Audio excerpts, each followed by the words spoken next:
Bonjour peuple de Dieu, bonjour la famille des intercesseurs des nations, bonjour à vous tous mes bien-aimés dans le Seigneur, partout là où vous êtes. C'est votre frère Hugo en direct du Canada. Aujourd'hui, frères et sœurs dans le Seigneur, par la grâce de Dieu, je souhaite prier avec vous. Mais avant cela, nous allons lire la parole de Dieu, car je vous apporte un message très important. C'est un message qui fait le bonheur et qui montre l'amour de notre Dieu, évidemment. Mais avant cela, nous allons prier. Nous allons invoquer la grâce de Dieu, la puissance du Saint-Esprit, car nous savons sans laquelle nous ne pouvons rien faire. Père éternel, dans le nom de Jésus-Christ, nous implorons la présence de ton Esprit Saint à l'instant même dans ce lieu et partout là où ton peuple se retrouve, dans leur maison, que ce soit au travail, partout et dans tous les lieux. À l'instant même, j'implore le Saint-Esprit de Dieu de descendre et de toucher tout et chacun de nous. Père, laisse que par ce message, que tu puisses rencontrer nos besoins, que tu viennes guérir et convaincre le cœur de chacun de nous à se tourner littéralement vers toi par les moyens de la repentance, afin que tu viennes guérir et délivrer nos vies de tous les mal et de toute captivité, au nom de Jésus-Christ. Je prends contrôle maintenant de chaque âme et de chaque personne qui écoute ces messages au nom de Jésus-Christ. Et je déclare, Seigneur, que l'ennemi n'a aucun pouvoir sur leur vie, car le Saint-Esprit va régner pour toujours dans les vies de tes enfants qui écoutent ces messages au nom de Jésus-Christ de Nazareth. Et les saints disent Amen. Alléluia. Bien-aimés dans le Seigneur, comme vous le savez, c'est toujours la joie pour moi de parler de la parole de Dieu. C'est une joie immense de témoigner l'amour de Dieu, de partager l'évangile. Oh, cette parole qui a amené notre Seigneur Jésus-Christ dans ce monde. Oui, car Ésaïe, inspiré par le Saint-Esprit, a vu que l'Esprit du Seigneur était sur le Christ et que Dieu l'avait envoyé pour apporter la bonne nouvelle aux pauvres. Alléluia. Aujourd'hui, notre thème s'intitule « Le bonheur du pécheur pardonné ». Bien-aimés dans le Seigneur, parfois, nous nous demandons comment est-ce possible que les hommes chantent pour Dieu, adorent Dieu, d'autres qui crient fort parfois lorsqu'ils sont dans les rassemblements des chrétiens, en train de l'adorer, en train de danser, de sauter. Cela semble parfois absurde pour des personnes qui n'ont pas le Saint-Esprit. Mais le thème que nous avons aujourd'hui va nous révéler le bonheur du pécheur pardonné. Oui, car la Bible déclare « Tous ont péché et tous ont été séparés de la grâce, de l'amour, de la présence de Dieu. » Mais comment se comporte l'homme une fois, ô bien-aimé dans le Seigneur, que ses péchés sont pardonnés? Nous allons voir cela dans la parole de Dieu, car nous savons que Dieu a réservé cette prière pour nous. Et je vais inviter à tout et chacun de nous à prier le Saint-Esprit pour que le Saint-Esprit puisse lui révéler quels sont les péchés ou les décisions qu'il a prises autrefois et qui méritent d'être pardonné par le Seigneur. Et vous allez voir le bonheur que Dieu par son Esprit Saint va amener dans votre vie. Nous allons lire sans plus tarder la parole de Dieu dans les livres des Psaumes 32 à partir du premier verset. Et la Bible dit ceci: Heureux celui dont la transgression est enlevée et dont les péchés est pardonné. Heureux l'homme à qui l'Éternel ne tient pas compte de sa faute et dont l'esprit ne connaît pas la ruse. Tant que je me taisais, mon corps dépérissait, je gémissais toute la journée, car nuit et jour ta main pesait lourdement sur moi. Ma vigueur avait fait place à la sécheresse de l'été.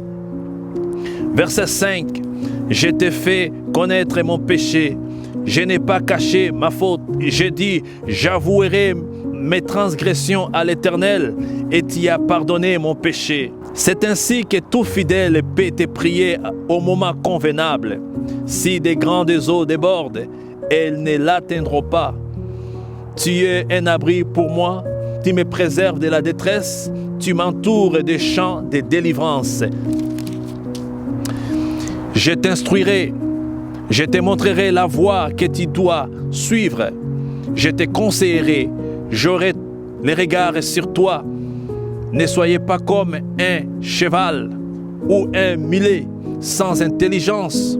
On les freine avec un mors et une bride dont on les orne. Alléluia. Bien-aimés dans le Seigneur, la parole de Dieu est en train de nous révéler quelque chose de très révélateur. Ici, c'est la prière de David. Vous savez, David, dans beaucoup de passages, nous voyons la manière dont le Saint-Esprit était en train de parler avec lui. David, lorsqu'il a fait cette prière, c'est parce que il venait en effet de recevoir le pardon de Dieu, se retrouvant dans les moments où son péché n'était pas pardonné et par la suite, son péché devient pardonné. David va commencer à glorifier et à adorer Dieu, à exprimer cette joie devant le Seigneur. Et la manière de le faire, David, il commence dans cette prière en disant « Heureux c'est lui dont la transgression est enlevée et dont les péchés est pardonné. » Bien-aimés dans le Seigneur, nous sommes heureux lorsque nous savons que nos péchés sont pardonnés. Mais qui peut pardonner nos péchés? Si j'ai commis un crime, la justice de ce monde va toujours décider de me mettre dans une prison et m'incarcérer. Mais Dieu, lui, pour tous les péchés que nous commettons, si nous demandons pardon et que nous abandonnons ces péchés, il nous pardonne et il nous assure la vie éternelle. David, il dit, l'homme qui a vu ce péché pardonné, ses transgressions ôtées, cet homme est heureux, cette femme est heureuse. Souvenez-vous, bien-aimés dans le Seigneur, de cette femme, Marie de Magdala, cette femme qui est venue trouver Jésus dans la maison de cet homme qu'il avait invité et va commencer à verser de l'huile sur ses cheveux et sur ses pieds. Cette femme était heureuse parce que Jésus avait pardonné ses péchés. Et la manière dont nous ressentons cela, c'est par la paix qui vient s'installer dans notre cœur. Car lorsque Dieu enlève les péchés qui nous condamnaient, parce que nous avons prié et demandé la repentance, le Saint-Esprit, il vient et il prend place dans notre cœur. Il enlève la culpabilité et il nous donne la paix et l'assurance que nous appartenons à Dieu. L'amour de Dieu commence à couler dans nos cœurs. Oui, car c'est un fleuve d'amour qui coule et qui coule encore. Et cela coule dans le cœur de tous ceux seuls qui ont vu leurs péchés pardonnés et leurs fautes effacées. Alléluia. Et David, dans sa prière, il dit, il est heureux, l'homme qui a vu ses péchés et ses transgressions enlevées, ses péchés pardonnés. Il est heureux, cette femme qui réalise qu'autrefois, elle était malheureuse parce qu'elle vivait dans la débauche. Il était malheureux parce qu'il vivait dans la débauche. Mais qu'aujourd'hui, grâce au pardon reçu au nom de Jésus-Christ, il peut se retrouver avec les frères et sœurs dans l'assemblée de Dieu, en train de danser, en train de prier, en train de chanter les louanges de l'Éternel et le Saint-Esprit qui se manifeste et qui confirme les pardons par la joie, par l'affection, par la présence de Dieu. Alléluia. Bien-aimés, il est heureux, cet homme et cette femme, lorsque ses transgressions et ses péchés sont pardonnés.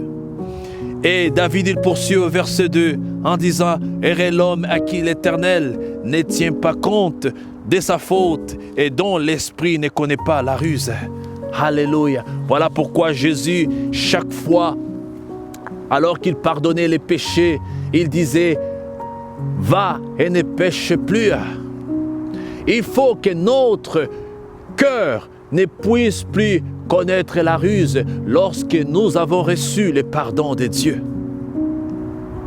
Et notre cœur ne peut nullement connaître la ruse, la méchanceté lorsque nous avons reçu le pardon de Dieu. Parce que le bonheur de Dieu fait partie alors de notre vie. Notre cœur est rempli de son amour. Notre cœur est rempli de sa justice. Notre cœur est rempli de sa présence. Et vous savez, là où il y a la présence de Dieu, il ne peut nullement y avoir les ténèbres, le mal, parce que Dieu est là et il règne. Il est heureux, elle est heureuse, cette femme qui a vu ses transgressions, ses péchés ôtés et pardonnés. Souvenez-vous de Zachée. Lorsque Jésus est passé sur ces chemins, Zachée était sur un arbre et Jésus va dire à Zachée, « Zachée, descends, aujourd'hui je vais rentrer dans ta maison. » Zachée qui était triste autrefois, Zachée qui commettait le mal autrefois, Zachée qui confisquait les biens des gens qui ne payaient pas ses ouvriers. Lorsque Jésus est rentré dans sa maison, Jésus a pardonné les péchés de Zachée. Zachée va dire à Jésus, à partir d'aujourd'hui, voire à partir de maintenant, si je devais quelque chose à quelqu'un, je promets de lui retourner cela. Si c'est le double, si c'est le quadruple, je le ferai. Alléluia. Zachée est devenu l'homme le plus heureux parce que ses péchés venaient d'être pardonnés. Bien-aimés dans le Seigneur, David nous rappelle cela. Qu'est-ce qui peut rendre l'homme heureux dans ce monde? Ce n'est ni l'argent, ni or. Ce n'est ni les biens, ni les entreprises, ni tout cela. Mais c'est lorsque nos péchés sont pardonnés. Et David, il poursuit en disant, « Tant que je me taisais, mon corps dépérissait. Je gémissais toute la journée. » Voilà ce qui nous arrive.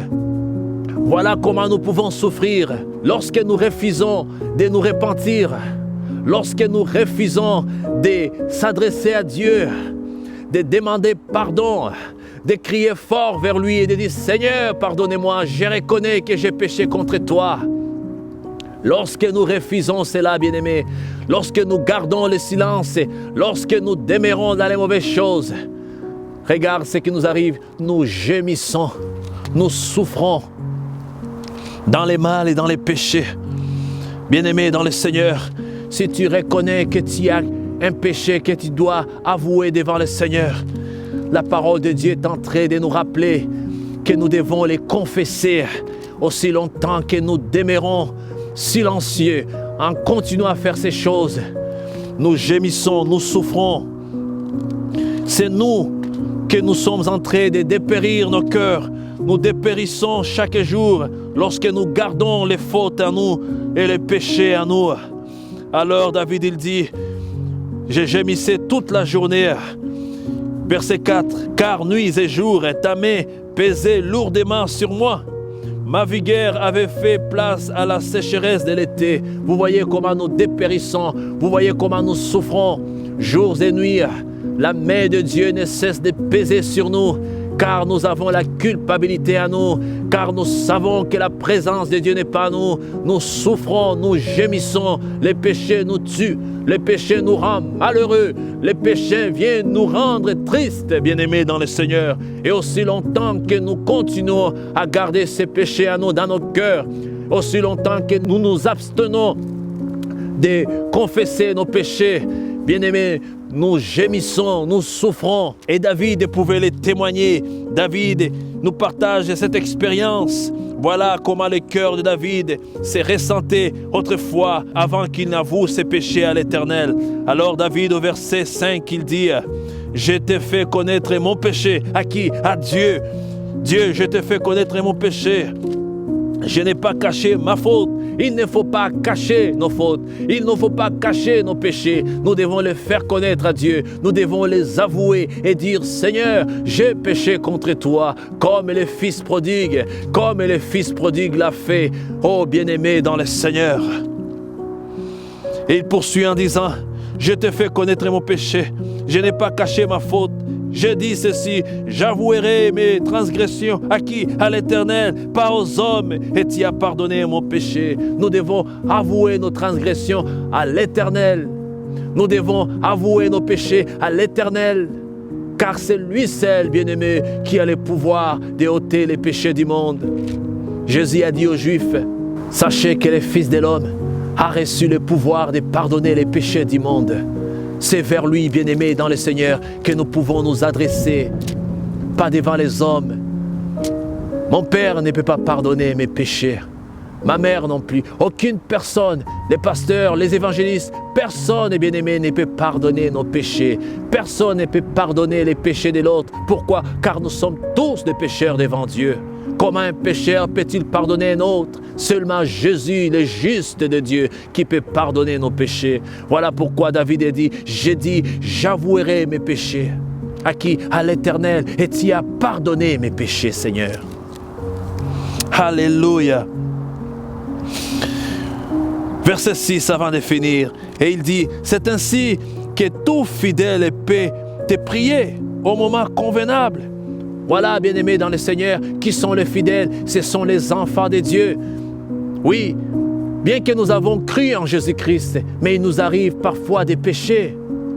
Mais c'est pour cela, David il dit, c'est ainsi que tout fidèle peut te prier au moment convenable. Au moment convenable, bien-aimé, il faut prier et demander pardon à Dieu. Au moment convenable, nous devons nous regarder et demander au Saint-Esprit, sonde mon cœur, rappelle-moi les choses que j'ai faites, les péchés que j'ai commis et que je dois demander au Seigneur de me pardonner. Bien-aimés, nous sommes les enfants de Dieu, mais il peut nous arriver parfois de critiquer les autres, parfois de critiquer son pasteur, parfois d'envier, parfois même de regarder mal, parfois de juger. Et à ces moments-là, au moment convenable, lorsque tu te rappelles que tu as fait ces choses, tu dois prier. C'est pour ça David il dit, c'est ainsi que tout fidèle peut te prier au moment convenable.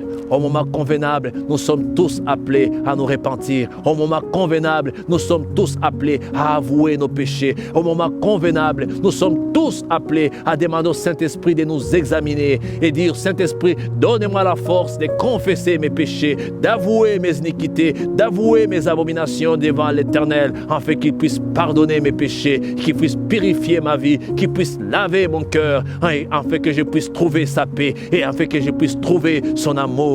Alléluia. Alors il dit, si des grandes eaux débordent, elles ne l'atteindront pas. Tu es un abri pour moi. Tu me préserves de la détresse. Tu m'entoures des chants de délivrance. Alléluia. Voilà comment Dieu est bon. Lorsque Dieu nous pardonne, lorsque Dieu nous enlève les fardeaux du péché, parce qu'il nous a pardonné et lavé par le sang de son Fils Jésus, cela témoigne qu'il est véritablement un abri pour nous tous. Et à ce moment-là, il fait remplir nos cœurs de son amour et de sa bonté, et il nous entoure des chants de louanges. Et voilà pourquoi nous louons l'Éternel. Voilà pourquoi nous adorons l'Éternel. Voilà pourquoi nous le témoignons. Voilà pourquoi nous prêchons dans les médias et nous crions fort que Jésus est le Seigneur, car nous savons qu'il a ôté les fardeaux du péché qui pesaient sur nous. Dans son amour et dans sa fidélité, il a dit qu'il va jeter tous nos péchés au fond de la mer pour ne plus s'en souvenir ni les regarder. Alléluia. Bien-aimés dans le Seigneur, voilà les bonheurs d'un pécheur pardonné. C'est celui qui a avoué ses péchés à l'Éternel. C'est celui qui a vu ses transgressions. C'est celui qui a vu tous les mal qu'il a commis. Pardonné. J'en connais quelques-uns que je vais vous rappeler aujourd'hui. David, c'en est un. David a commis les mal, mais il a imploré le nom de l'Éternel. Et l'Éternel, chaque fois qu'il a pardonné ses péchés, David pouvait crier fort, pouvait l'adorer par des psaumes.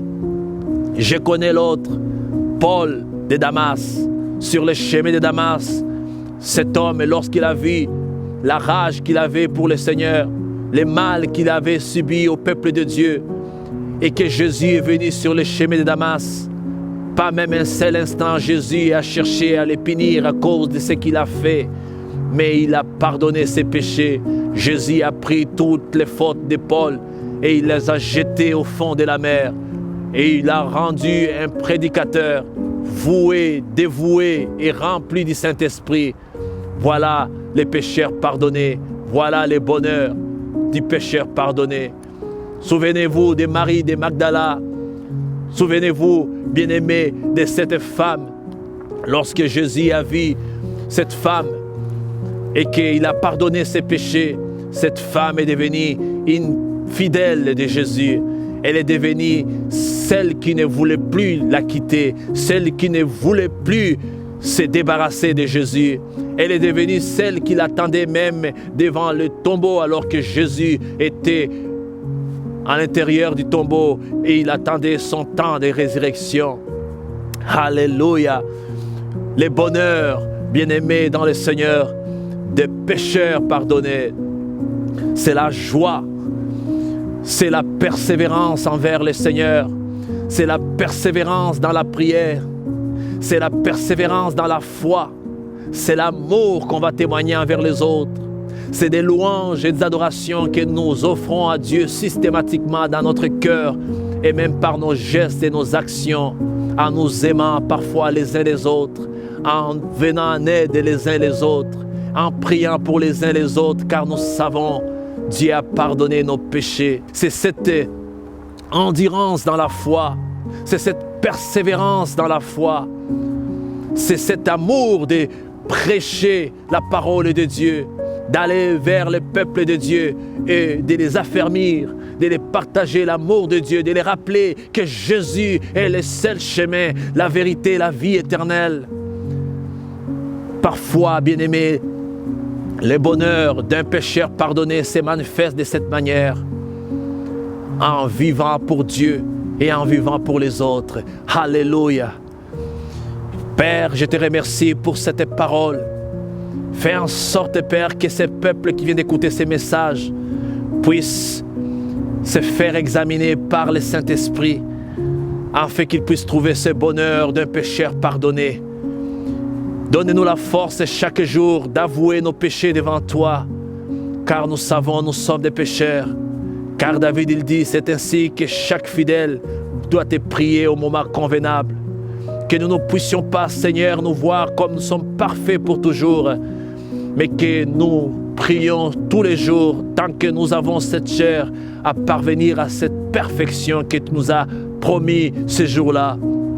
Mais aussi longtemps que nous sommes sur cette terre, entourés par toutes sortes de tentations, fais en sorte que tous les fidèles au moment convenable puissent se tourner vers toi et chercher le bonheur du pécheur pardonné. Oh Père, je prie pour tous les hommes et pour toutes les femmes. Amène-nous ce cœur qui cherche toujours à avouer ses péchés. Car David, il dit dans ta parole, tant que je me taisais, je gémissais et je dépérissais. Mais lorsque j'ai dit, j'avouerai mes péchés à l'Éternel, tu as pardonné mes péchés, tu as ôté mes fautes. Oh Abba Père, nous prions, donne-nous la force d'avouer nos péchés. Donne-nous la force de confesser nos mal, de confesser toutes nos erreurs et nos iniquités, de nous approcher devant toi avec un cœur qui s'humilie et de dire, Père, pardonnez-nous et lave-nous par le sang de Jésus, car ce sont ces cœurs que tu recherches et que tu demandes. Ce sont ces fidèles que tu souhaites voir chaque jour s'approcher de toi avec un cœur reconnaissant ses torts et ses iniquités. J'ai prié pour cette génération. J'ai prié pour le monde entier. Touche le cœur des hommes. Chasse l'orgueil. Chasse l'hypocrisie. Chasse tout ce qui peut nous empêcher à avouer nos péchés devant toi, Seigneur. Je les demande au nom de Jésus. Alléluia. Et les saints disent Amen. Bien-aimés dans le Seigneur, si vous n'avez pas encore accepté Jésus-Christ comme votre Seigneur et Sauveur, voici les moments, voici l'opportunité de le faire. Prie avec moi, dis Seigneur Jésus, je t'invite au nom de Jésus-Christ, viens dans mon cœur, sois le Seigneur et le Sauveur de ma vie. Je te donne mon cœur et mon âme, conduis-moi sur les chemins de l'éternité, pardonne mes fautes, pardonne mes iniquités et tout le mal que j'ai commis. Entre dans ma vie, règne dans ma vie, marche avec moi. Sois mon Seigneur, mon Dieu, à partir de maintenant, au nom de Jésus-Christ. Amen. Si vous avez fait cette prière, croyez, mes bien-aimés, que vous êtes maintenant des enfants de Dieu. Tu es maintenant le Fils de Dieu. Tu es la fille de Dieu. C'est par la foi. Alléluia. Moi, quand j'ai fait cette prière pour la première fois, j'ai cru que je suis devenu fils de Dieu. Et depuis ces jours-là, je n'ai jamais abandonné. Et chaque fois quand j'ai fait quelque chose de mal, chaque fois quand je pêche, je retourne encore vers lui et je lui demande pardon. Et son amour est toujours là dans mon cœur. Le Saint-Esprit me guide parce que j'ai fait cette prière que tu viens de faire toi aussi. Je t'invite de prier chaque jour, de demander au Saint-Esprit de te diriger dans une église où tu vas rencontrer les frères et sœurs qui vont pouvoir t'entourer de l'amour de Dieu. Et vous allez pouvoir fraterniser, car il est bon que les enfants de Dieu puissent se rencontrer et discuter, parler. Et dis au pasteur de cette église que vous avez accepté Jésus-Christ comme votre Seigneur et votre Sauveur. Et vous allez vous faire baptiser au nom du Père, du Fils et du Saint-Esprit. Car c'est ça que Jésus nous a recommandé. Que Dieu vous bénisse. Je demande que la grâce de Dieu soit sur toi. Que Dieu puisse marcher avec toi. Que le Saint-Esprit puisse t'orienter à partir de maintenant. Et que ces jours-là, lorsque nous serons au ciel, dans sa présence, alors nous pouvons tous le louer et l'adorer. Que Dieu vous bénisse, je le crois pour toi. Je sais que cela arrivera, car Jésus nous l'a promis. Amen. À très bientôt, que Dieu vous bénisse partout, là où vous êtes. C'était votre frère Rigo, avec la famille des intercesseurs des nations.